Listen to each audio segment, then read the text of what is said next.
La première fois que j'ai entendu parler d'homosexualité à la télé, c'était une personne, un homme, qui avait un sac de papier brun sur la tête avec des trous pour les yeux et la bouche.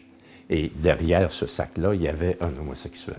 On était à l'époque où l'homosexualité était un crime au Canada. Ça signifiait évidemment beaucoup de solitude, d'isolement, où on ne pouvait pas, en parler à personne. C'est ça qui était le plus difficile. Ça a été décriminalisé en 1969. Alors moi, j'étais quand même jeune adulte. Ça veut dire que mon adolescence et comme jeune adulte, j'ai vécu dans ce contexte. C'était criminel. On était des malades mentaux. Je vivais dans une petite ville isolée. Il n'y avait aucune ressource, il n'y avait personne. Donc, je ne pouvais pas en parler à mes parents, je ne pouvais pas en parler à mes amis. J'ai fait une dépression nerveuse importante à cette époque-là comme adolescent. Et je pense que mon engagement vient de cette difficulté que j'ai vécue et de dire, bon, ben moi, je l'ai vécu, je ne veux pas que les autres la vivent.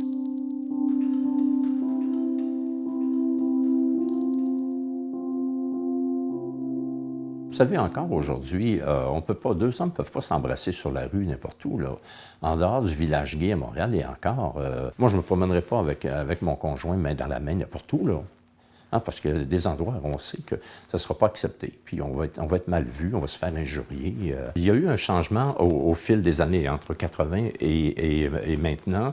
C'est plus facile de vivre son orientation sexuelle dans la société, mais il demeure un facteur constant, c'est d'être capable de découvrir son orientation sexuelle et de l'assumer. Parce que sinon, on est obligé de mentir. Hein?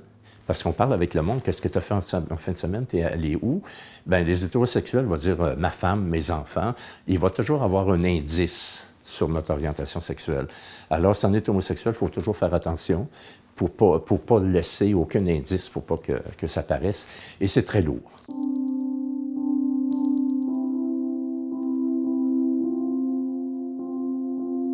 Quand j'ai commencé à vivre mon orientation sexuelle moi-même, que j'ai connu mon conjoint, que je suis toujours avec mon conjoint depuis 45 ans, une fois que ça a été assumé, là, j'ai commencé à m'engager.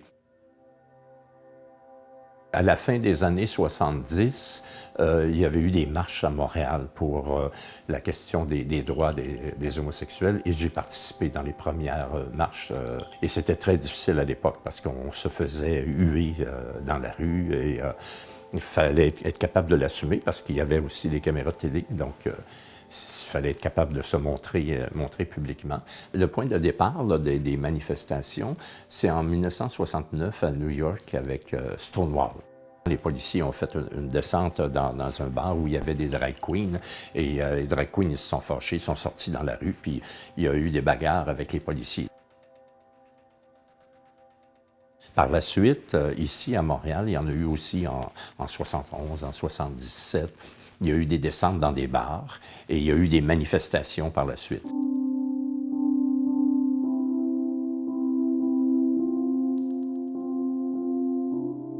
Lors des Olympiques en 1976, le maire Drapeau avait fait nettoyer la ville. Donc, tout ce qui paraissait d'homosexualité, il avait demandé de nettoyer un peu la place.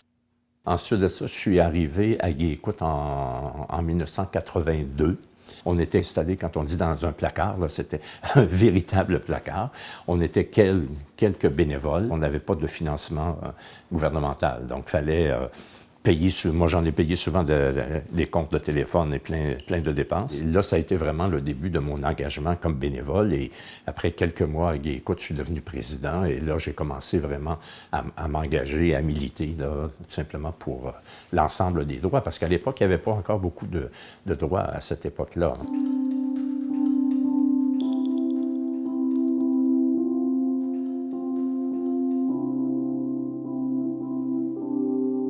Les chartes, ça venait protéger les droits individuels. Comme personne, on ne peut pas faire de discrimination à mon égard ou à l'égard d'une lesbienne ou d'autres personnes, donc les droits individuels.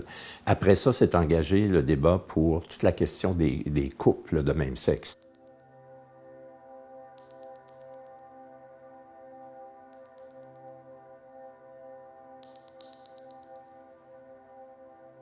On est passé de la reconnaissance des couples de même sexe dans les unions de fait. Ça a été le premier gain. Ensuite de ça, ça a été les unions civiles. Et ensuite de ça, en 2005, ça a été le mariage. Longtemps, on a été perçu comme étant une question de relations sexuelles entre personnes de même sexe. Les personnes hétérosexuelles ne se marient pas pour avoir des relations sexuelles. Elles se marient parce qu'elles s'aiment. Donc, c'est la même chose pour deux hommes ou deux femmes. On se marie parce qu'on s'aime, mais non pas pour avoir des relations sexuelles. Parce que peut-être que la durée du mariage serait longue un peu si c'était juste pour ça. L'adoption de la loi sur le mariage a fait un débat de société qui a duré probablement 2 ans, où il y avait des opposants. Ça a été bénéfique que ça ne passe pas facilement, parce que ça a obligé les gens à réfléchir. À partir de 2005, on pouvait dire qu'on avait une quasi-égalité juridique puisqu'on avait le droit de se marier. Sauf que le fait d'adopter des lois, ça ne change pas les mentalités. Il fallait aussi travailler au niveau de l'éducation, de la sensibilisation. Donc, c'est dans ce contexte-là qu'en l'an 2000, on a créé la Fondation Émergence. La première campagne d'éducation, de sensibilisation de la Fondation Émergence, ça a été fait à la suite d'une étude qu'on a fait faire chez Léger Marketing avec des groupes de discussion de jeunes. Je me souviens, il y en a un qui disait jamais qu'il y avait un homosexuel qui pourrait rentrer dans la maison chez nous. Je vais me sauver, je vais le mettre dehors. Il y avait des réactions vraiment extrêmes de la part de jeunes, tout simplement par rapport à l'homosexualité.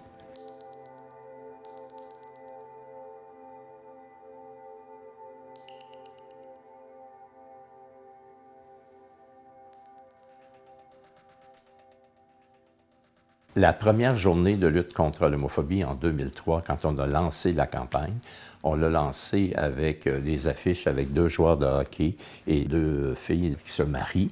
Et les 2 joueurs de hockey qui s'embrassent, ça a fait un tabac un peu partout parce que le symbole là, de la virilité, ce sont les joueurs de hockey. Et là, on les attaquait de front.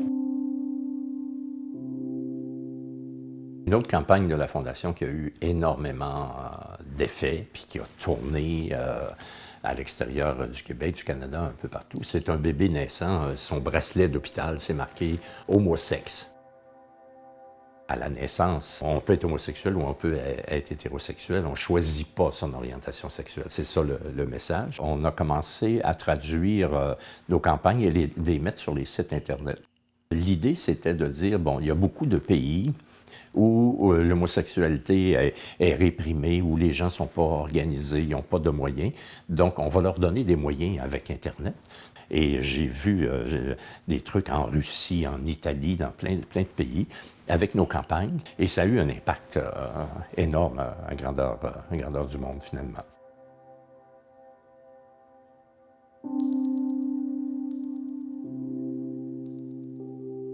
À travers tout ça, il ne faut pas oublier qu'il y a eu la période du VIH-Sida. On appelait ça le cancer gay, la peste gay, parce que c'était surtout les homosexuels qui étaient atteints. Il y avait toujours derrière toutes nos revendications, il y avait toujours un spectre.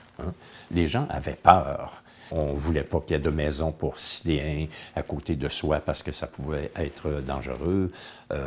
À la télévision, les maquilleuses refusaient de maquiller quelqu'un qui était atteint du sida parce qu'on avait peur de la transmission. Donc, ça a été une période assez difficile.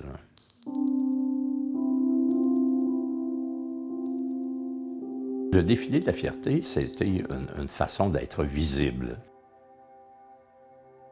Moi, j'appelais ça un agent de changement parce qu'on est dans la rue, il y a des centaines de milliers de personnes qui viennent nous voir. On parle d'homosexualité, c'est rendu le plus gros défilé de la ville de Montréal, c'est le défilé de la fierté gay. Avec la Fondation Émergence, toujours dans le cadre de nos programmes d'éducation, de sensibilisation, à un moment donné, je me suis intéressé particulièrement au vieillissement et c'était pas complètement désintéressé parce que je suis à cette époque du vieillissement. Donc, on a créé un programme qu'on appelle « Pour que vieillir soit gay ». Le programme s'adresse aux intervenants, des gens qui œuvrent auprès des gays, des lesbiennes âgées. Parce que quand on vieillit, on est dans un processus de perte d'autonomie et de dépendance. Et quand on dépend de quelqu'un d'autre, on est obligé de faire attention à ce qu'on dit puis qu'est-ce qu'on fait. Parce que si l'autre personne qui nous rend les services, qui doit nous donner notre bain, nous laver, nous nourrir, n'aime pas les homosexuels, qu'on est homosexuel, on est dans le trouble. hein. En vieillissant, on ne va pas retourner dans le placard. Ce n'est pas ce que je me souhaite. J'ai travaillé toute ma vie pour être capable de sortir du placard puis vivre. Je ne voudrais pas y retourner en vieillissant. À peu près tout le monde maintenant qui est le moindrement ouvert a autour de soi, dans sa famille, des amis, à quelque part, connaît des gars ou des filles homosexuels. On est une personne sur 10, ça fait qu'on n'a pas besoin d'aller très loin pour en avoir autour de soi. Mais il y a des gens qui n'en connaissent pas encore. Si je parle contre les homosexuels, il n'y a personne qui va venir autour manifester qu'il est homosexuel ou qu'il est lesbienne. Donc, les gens qui n'en connaissent pas, c'est parce qu'ils ont une attitude de fermeture. Le plus dramatique, c'est que ces gens-là peuvent avoir des enfants homosexuels, puis ils ne le savent pas. Puis, éventuellement, ils ne les verront plus. Hein. Ils vont y voir peut-être une fois à Noël, puis ça va être la visite annuelle, c'est fini.